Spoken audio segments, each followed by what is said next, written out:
As is true for most runners, there is only one long run per week, which makes choosing a shoe for that run of the most critical importance. That's why I chose today the Saucony Endorphin Azura. Azura. Sunt aware futura. Azura. Azura. Sunt aware futura. Azura. Sunt aware Azura. Sunt luchike. In honor of it being 2 degrees, I'm wearing 2 hats. Yep, it's a snowy, cold day for a 20-mile long run, but what choice do I have? It's either run on a treadmill for 20 miles or run in 2-degree weather with negative 15-degree wind chill for 20 miles, and honestly, I don't know which one's worse, but I think I'm about to find out. So let's go. Get up, no, get moving. Molly is a rhythm, I the notion. Body's trying to get to stay in motion. Grant and now you're working wicked past me. On the urge, you're on top. Happy stop, let's go.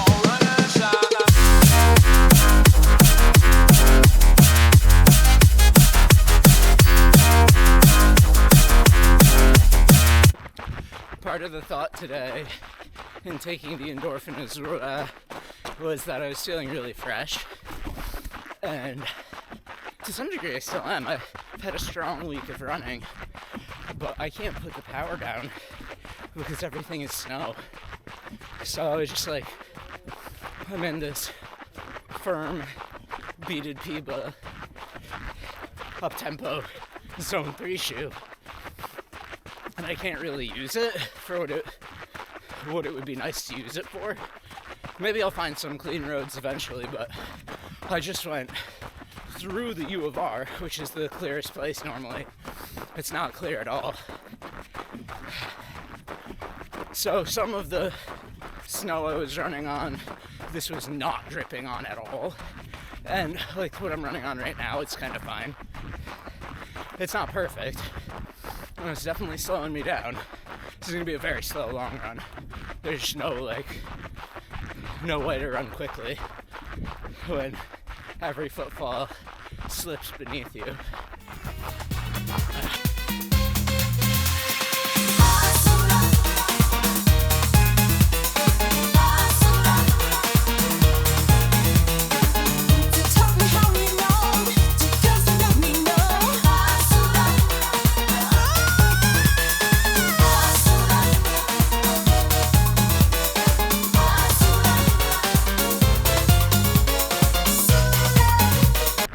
It is just so much harder to run right now.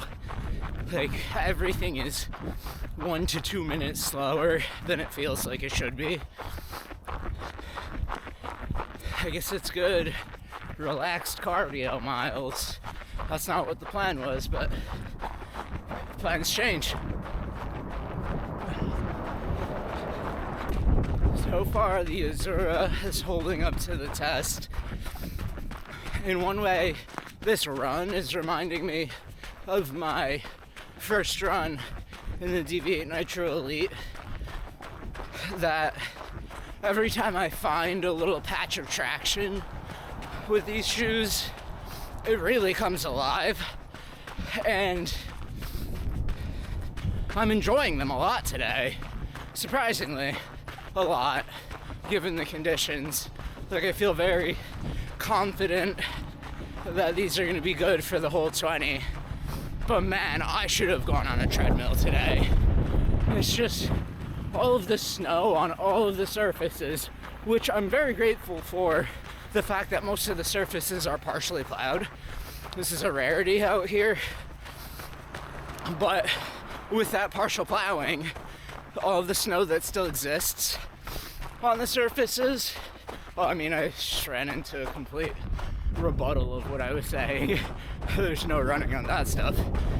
But with this very thin layer of snow, it's like you took a layer of EVA that has like 1,000 miles on it and put it over the earth. And everything you're running on gets dampened by this energy sapping nonsense. Just thick, densely packed snow, taking everything away from you that you so need. Rough conditions. I'm not sure if this is me or if sometimes do you all feel like the most challenging runs also go by quicker. What I mean is, like, this is very physically demanding, not so much cardiovascularly, but my legs and my body generally are using all these muscles, recruiting all these muscles to do work that they're not accustomed to. And my brain is also making all these tiny little calculations about what I had my last selfie stick for like 3 months. This one broke in like 3 days. So don't ever buy a Casso brand selfie stick. It's just completely destroyed itself. One of the legs, the plastic sheared right off, simply trying to open it. And it's the same, I mean, fundamentally it's the same selfie stick as the one from K&F Concept, except this one just broke instantly. 20 miles, 9:12 pace, really slow one. Very cold, not clear sidewalks, but a good run nonetheless. I'm very grateful to a friend who's out also being a sick monster in this disgusting weather with his long run, for grabbing like half of the long run with me, like legitimately probably 9 miles. And we're back in the studio with the Saucony Endorphin Azura. The camera died while I was giving the recap post-run, so I didn't really get a chance to get into the whole context of the run in the recap, but I can do that right now, right here. So just sort of how the run went. It started out really cold and stayed really cold because it's really cold outside. But I was fortunate around mile 11 to run into a friend, and we yapped the whole remainder of the run, basically said goodbye around mile 19, and for the final mile of the run was just jogging it in to my house. So I got a full 9 miles or 8 miles with somebody on my long run. That always puts a smile on my face whenever I get to leave my physical pain and coldness behind and embrace the warmth of good chat and friendship. So that was really nice, and it made the run more bearable. There's not very much space to run in right now in Rochester because all of the sidewalks outside of the U of R are not plowed, and that means that runners congregate to the only safe places that are available, and one of those is the U of R. So that was really nice. Didn't really get a chance to talk too much about the shoe on the run because first the tripod broke and then the battery kept dying because of how cold it was. So not a ton of shoe commentary while I was out on the run, so this is what I'm going to dive into now. First thing I noticed upon leaving the house was this felt firm, like properly firm underfoot. And I don't know if that was the cold or the Power Run PB. I know it's a firmer foam. This did feel firmer than the first time I ran in it. So maybe Power Run PB bricks up a little bit during colder weather, which is not typically true of super foam, but it's not unheard of either. And it was 0 Fahrenheit with a negative 15-degree wind chill this morning. So, you know, whatever foam can withstand such cold temperatures would be indeed a super foam. And this didn't fare poorly. It sort of warmed up throughout the first couple of miles of the run and became more bouncy over time. It's hard to judge a shoe for its midsole and its bounce when it is this cold and slippery outside, particularly when the world has this thin sheet of snow that's been compressed by plows that don't actually plow successfully. So the plows out here have been plowing the top layer of snow, but actually pushing some of the bottom layer of snow into the ground, creating this like sort of maybe half an inch or a quarter inch even thick sheet of flat snow. So it's not quite ice, it's not as slippery as ice, but it's compacted snow that's covering all of the ground out here, which all that does, it's not actually that unsafe to run on. It's fairly decent traction when it's that type of snow that I'm running on, but it creates this layer of like, I was talking about this on the run where it's almost a completely pancaked EVA where there's no energy return to that snow. It is just like you land and all of the energy is sucked out of your shoe. And you have to do all of the work on that surface. And that was brutal. And I know that that's the case because whenever I was transitioning from that surface back to the few inches of clear road that existed today, I got the bounce out of this. So this is definitely a fun, bouncy trainer. My first run in the Azura was very quick, very fast paced, like up tempo, zone 3, maybe even zone 4, given the weather. And this run was not, it was slow. I don't remember exactly. I think it was a 9-minute pace total for the entirety of the 20 miles. And was able to pick up the pace when I was running with my buddy because, you know, when you get together with somebody and run, you just pick up the pace a little bit, or at least that happens to me. But I was really struggling to put down any power onto the road because of how dampening the surface was today. That's all context for what I'm about to sort of review about the Endorphin Azura. This was great. And a lot of the criticisms that I have of it still stand, and I'll enumerate those in just a moment. But frankly, like, even without the bounce in the shoe because of the snow, this still functions as an improvement on a lot of trainers that I've run in over time. Like, I really like the later stage rocker in this. I think this has a better rocker than the Evo SL. I think that, especially since I was heel striking a bit more today, because there were some sections that had poor traction, this made it easier to land back on the heel today. Now, normally that's not necessarily a positive for me. I do like to see lower drop shoes, but today it worked wonders. I couldn't be going much quicker than I was due to the, running through snow of it all and the sometimes extremely slippery surfaces. So this really took care of me there.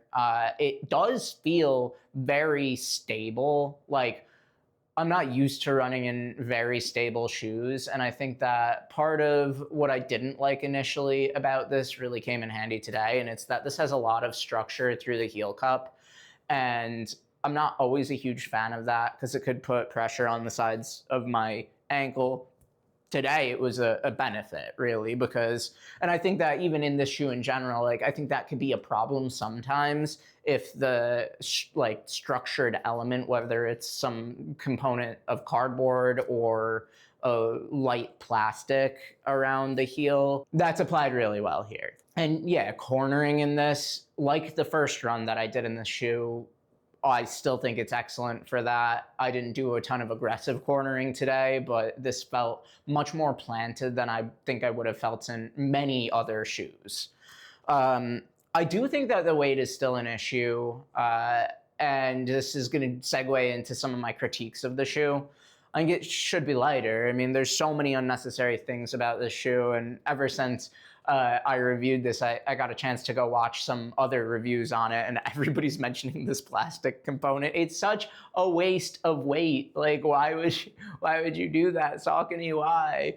The laces are also ass. Like, they are not good laces. This happened again to me today, where knowing my experience the last run I took in this was I loosened the laces because I was getting some foot numbness, and then they loosened further throughout the run. And I was just like, I was ripping, so I didn't really want to stop to fix them. And also it's still cold outside, so I don't like stopping and retying my shoes when it's frigid out. So whatever, I dealt with it last time, but this morning I was like, oh, I'm gonna tie these extra tight because they're gonna loosen over the course of the run. And lo and behold, they loosened over the course of the run.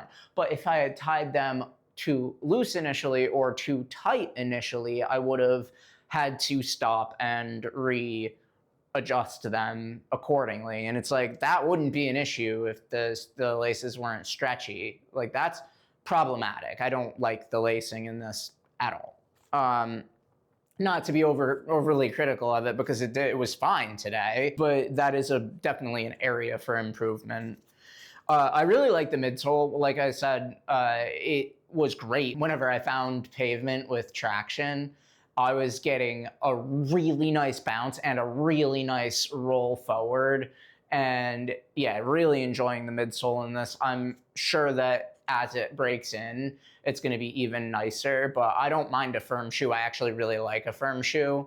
The compound itself is heavy, and I think that's a big part of why this shoe is 251 grams versus what it could be. But I also think it's the upper that's contributing to that amount of excess weight. There's excess weight in this shoe. I don't think that this needs to be a full 40 in the heel. I think it could be 38 and maintain the same 32 forefoot, and it would only improve the shoe. There would be nothing that would take away from how this shoe performs, because the foam is so and not quite as maybe dense as like a Light Strike Pro, but it is dense. And I think that just taking 2 millimeters off the back would save a pretty strong amount of weight, a good maybe 10 to 15 grams of weight. Because imagine you saw off like 2 millimeters from the back. That will save some weight, and it would cost the shoe nothing, right? So that's another piece of feedback. Yeah, but it is really nimble on foot otherwise, especially at its weight. I don't think a lot of shoes at 251 grams, for me, ever really feel very nimble. Now, this doesn't feel quite as nimble as something as the Anta Zone 2, which is probably a slightly lower stack than this. And it has I don't know, I mean, it's 180 something grams or 191 grams. So it's a very, very nimble feeling. And that's not a fair comparison necessarily, because they're different shoes, but this does feel almost as nimble as that at 251 grams. So imagine if this were lighter, you know what I mean? It's like, there's a missed opportunity here for this to be truly astonishing. And right now it's only very good, right? And it's not to say like that being very good is a bad thing. This is going to rise to the top of like just go get mileage type of shoes for me. This is going to be a daily trainer, a good old classic daily trainer for me. I really enjoy this. I like it better than the Evo SL. I do like it better than the Evo SL. Granted, this only has 2 runs in it so far, one of which being a 20-mile long run. And I don't think I would really be happy to do a 20-mile long run in the Evo SL. I can't remember the last time I did a 20-mile long run in the Evo SL. That's just not what it would ever be strong at. And yeah, that tells me that this is, if I could take this for a second run, for a 20-mile run, and have the conditions that I had today, and not come back hating the shoe, that's a winner right there, right? Why is it not great? It's because, it is great. It is great for what it is, but I think that the missed opportunities here could have elevated it to just one of the biggest shoes of 2026 or even beyond. Like, this has the potential to be fantastic. And yeah, it's just like the geometry is great in the forefoot, but not in the heel. The weight is good, but not great. It's not even really competitive with the Evo SL, which is not even really competitive with the Dynafish Xiaonian. So it's like, there's so many things that could just be a little bit better. Like, the upper is nice. It has nice materials in it, but there's a lot of unnecessary stuff. Like, the mesh is multi-layered. It feels like it's multi-layered. The gusset was a little irritating to me. I know that that's not going to be the case for everybody. Some people really like gussets. The sizing is even really good. Like, a 9.5 that fits me this nicely is impressive. Yeah, the laces are not good, like I said. The outsole is another one that I wanted to come to today. So I did hit some really slick patches of slush that this did not handle well, but the vast majority of the run today, this had good traction. So I'm going to say that this is up there with the highest tier of shoes with traction, like the grippiest shoes for these conditions, with the small caveat that there are some types of slippery surfaces that this cannot do quite well. And that's understandable. I mean, not every shoe is going to grip every surface perfectly because it's a road shoe with minimal, it has pretty minimal coverage on the outsole. I mean, not like the most minimal that I've seen, but there could be more rubber there, and the rubber that is there grips really well for the amount that's there. So I'm impressed with this overall. I don't know, I'm excited to see what some other brands will come out with for their Evo SL competitor. I don't think that Brooks has anything. I don't think that Asics has anything, not unless you count the Mega Blast, which is just such a different price point, and so they really don't. And the Nova Blast has I've never run in the Nova Blast, so I can't speak to what it feels like to run in, but I've heard from tons of sources that it just collapses after X hundred miles, like 100 or 200 miles, which doesn't, I don't know, refer it to me very well. I wouldn't want to try it necessarily. I'll probably maybe try the Nova Blast 6 when it comes out, but either way, unless they put a different foam in the Nova Blast 6, which I think they might be doing, I don't know if it's going to be competitive with the Evo SL. I'm thinking full race foam, rockered daily trainer. That's really a zone 3 shoe with a full race foam and preferably a nice rocker profile. That's the type of shoe that I would categorize the Saucony Azura and the Evo SL and the Dynafish Xiaoyan and the Antizone 2. That's the category of shoe that I'm talking about here. So nothing from Brooks that I know of, nothing from Asics that I know of. Nike's doing their own thing, whatever it is. Maybe the Vomero Plus, but I never ran in that. And then of course there's the Skechers Aero Razor that's soon to be released, which I'm eyeballing super hard. But that's the only other shoe that I think is going to be in this category that I could think of off the top of my head right now. If you guys know of any others that I'm missing on this list, let me know and I could check them out. But this is, for me, it's already a little bit better than the Evo SL, definitely a little different as well. But there's, of course, more testing to be done. And does it rise to the level of the Xiaoyan and the Zone 2? It could have if it weighed less and if it didn't have such a drastic heel-to-toe drop that isn't like some shoes have a larger heel-to-toe drop that isn't very noticeable. I'm thinking the Hoka CLO X1, the original, that has 7 millimeters heel-to-toe, but it doesn't really feel like there's any drop because there's this big midfoot bump. And so it doesn't feel like you're running in a traditional shoe with drop. There's just a little bit of a traditional element carrying over in this shoe and the arch support that I think, it's a little conservative, I think, for what they could be doing with this to make a super hyped up new shoe entry into the market at this point in 2026. It could have embraced more of the exciting elements of shoes of this type, which really are lightness and explosive foams. I have absolutely nothing wrong with Power Run PB. I know that it's been around for a while, but I like a beaded PIBA. So this might be a drawback for some people. It also might be a bonus for some people, the Power Run PB. If you like Power Run PB, you're gonna like this. And I like it. So I think those are really important pieces of context as well to take in. If you like this type of foam, and if you like a more structured heel counter, and if you, I don't know who likes stretchy laces, but if you like stretchy laces that loosen over time, this might be your shoe of the year because it is really phenomenally good.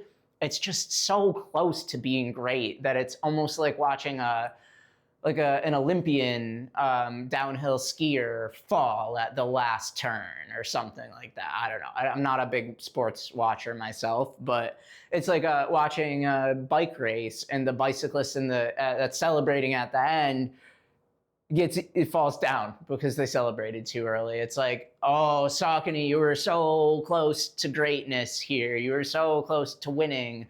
And I do think that this is winning over the Evo SL. At least it is so far for me. I definitely will test this more to let you know if that continues to be the case.